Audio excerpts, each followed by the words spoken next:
The photographer had sounded regretful, but his decision didn't waver. "I'm sorry, Miss Adelaide, but the family wants the formal portraits without you. They mentioned something about symmetry, since you didn't bring a date." I stood just outside the grand ballroom at the Riverside estate, watching through the doorway as my brother Thomas posed beside his new wife, Victoria. Their wedding party gathered around them, perfectly arranged. My parents stood proudly at their side, Victoria's parents mirroring them across the frame. Every person neatly paired. Every space filled. Every role assigned. Everyone included, except me. "It's not meant to offend you," Thomas had told me earlier, avoiding eye contact. "Victoria has a very particular aesthetic in mind for the photos. I'm sure you understand."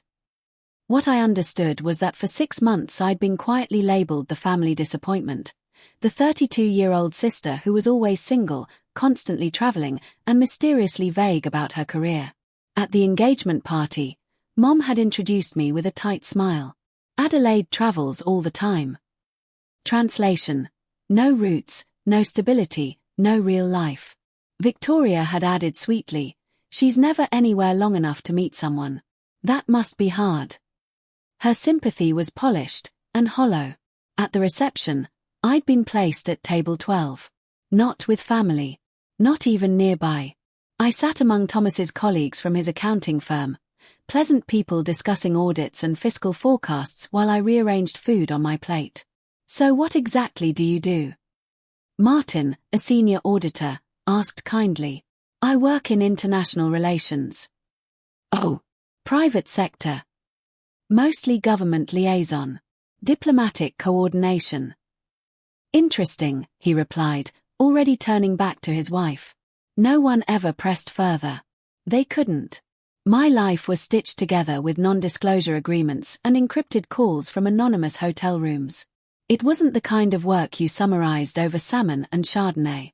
And that made it easy for my family to assume it wasn't important. Then I noticed them. 3 men in dark suits, subtle but unmistakable. Earpieces. Strategic positioning near exits. My pulse quickened.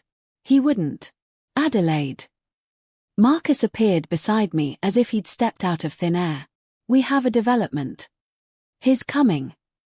7 minutes out. He refused to reconsider. I rubbed my temples. "Marcus, this is my brother's wedding." "Yes." "And he's displeased." "With?" "The seating chart. The portrait exclusion." He saw the photographer's post about balanced composition. I closed my eyes. Of course he did. "His interpretation of balance differs," Marcus added carefully. Through the tall windows, 3 black SUVs rolled toward the entrance. Flags fluttered from the lead vehicle, the royal standard of Valdora. The music faltered as guests turned toward the commotion. Thomas's face drained of color. Victoria blinked in confusion. My mother froze mid-sip. The center SUV door opened. Crown Prince Alexander of Valdora stepped out, tall, composed, every movement deliberate. His navy suit was flawlessly tailored. His presence carried the quiet gravity of someone raised to rule. He was also, technically, my partner of 4 years. Though that word barely covered what we were. "What is happening?" Victoria whispered. "Are those diplomatic plates?" Alexander entered the ballroom as if the space had been waiting for him. His security detail followed, then fell back at a subtle motion of his hand. His gaze moved across the room and found me. His expression changed instantly. Warmth replaced ceremony. He crossed the floor without acknowledging anyone else and stopped at table 12. "At last," he said softly, my name shaped by his accent. "Forgive me." The Security Council was unwilling to adjourn on schedule. He lifted my hand and brushed a formal kiss across my knuckles. Then he noticed the empty chair beside me. The small card. No +1 required. His jaw tightened almost imperceptibly. "You didn't have to come," I murmured. "I did." He straightened slowly, eyes lifting to take in the stunned silence, my family's frozen expressions, the wedding guests staring in disbelief. The very photographer who had quietly removed me from the family portraits now stood frozen near his lighting rig, camera hanging uselessly at his side. Alexander's gaze drifted toward him briefly. "It appears," Alexander said evenly, "there has been a misunderstanding regarding Adelaide's circumstances." "Alexander, who is that?" Victoria whispered sharply to Thomas, though her voice carried across the hushed ballroom. "Why is he saying her name like that? And why did someone call him Your Highness?" Alexander shifted his attention to the head table. "You must be Thomas," he said calmly. "Adelaide has mentioned you." The pause that followed implied the details had not all been glowing. "Congratulations on your wedding." He offered his hand. Thomas shook it on instinct, still visibly stunned. "And your Victoria," Alexander continued. "A beautiful ceremony." Although I couldn't help noticing Adelaide was absent from the formal portraits. His expression remained polite, but the chill beneath it was unmistakable. A curious decision.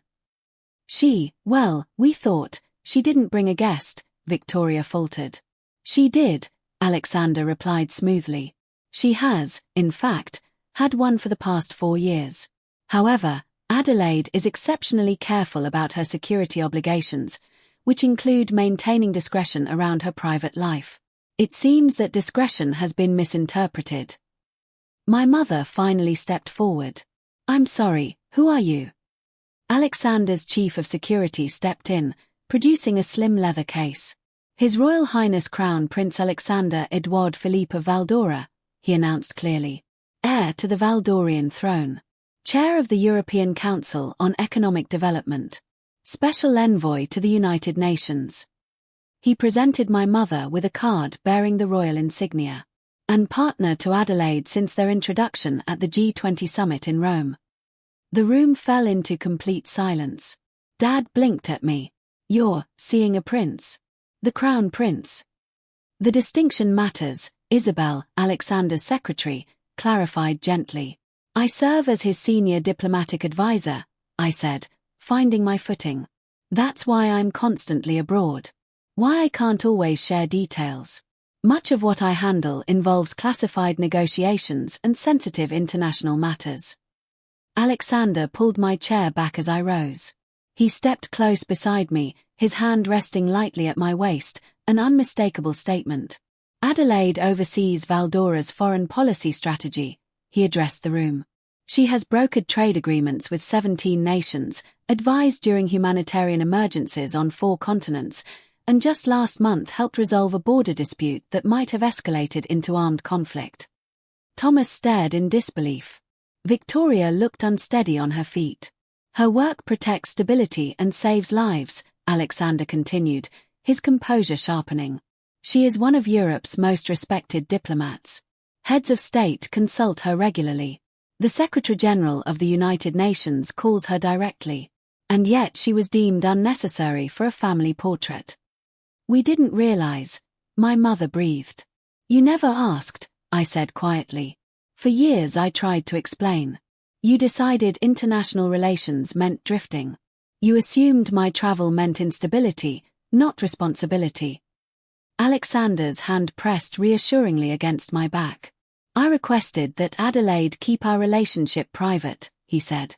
"Public scrutiny surrounding the Valdorian crown is relentless. We wanted time to build something authentic before subjecting it to global attention. But I will not stand by while the woman I love is treated as insignificant." Victoria's voice trembled. "The woman you love?" "Victoria," she echoed weakly, as if trying to process the word. Alexander slipped a small velvet box from inside his jacket. My pulse stalled. "Alexander, don't." "I intended to do this somewhere private," he said quietly, flipping open the lid. A sapphire, emerald cut, framed in diamonds, caught the light and sent a ripple of gasps through the nearby tables. It looked less like jewelry and more like history. "But I'm finished staying silent. Finished letting the people who should celebrate you treat you like an afterthought." He laced his fingers through mine. "Adelaide Margaret Harrison, you are the sharpest, fiercest, most compassionate woman I know. In 4 years, you've taught me more about leadership and diplomacy than decades of royal tutors ever could. You challenge me. You steady me. You make me better." "Your Highness," his security chief warned under his breath. Let them photograph it, Alexander said without looking away from me. Let everyone see. I won't hide how I feel about you anymore. Phones were already raised. Cameras flashed. Within minutes this would circle the globe, a crown prince proposing at an American wedding to the advisor no one knew was his partner. Are you absolutely certain? I whispered. I have never been more certain. His smile turned playful. Besides, someone here seems confused about balance. You've always been mine. That may be the least strategic justification I've ever heard from a future king. So, is that a yes? I glanced at the ring, at him, at my stunned family. Thomas, who'd left me out of the portraits, Victoria, who'd pitied my lonely life, my mother, who'd marked my seat as no +1 required. Yes, I said. But we will be discussing timing and venue selection. He slid the ring onto my finger, it fit perfectly, and kissed me without restraint, in front of 300 guests and a royal security team. Applause erupted, confused, delayed, but real. He rested his forehead against mine. Your mother looks faint. Your father is going to say this violated 12 protocols. He'll survive. He's been campaigning for grandchildren for years. We've been together 4 years. Secretly, he reminded me. Secret relationships don't secure dynasties. You are impossible. And you love me. Victoria dissolved into dramatic tears. Thomas stared as though gravity had shifted. My mother approached slowly.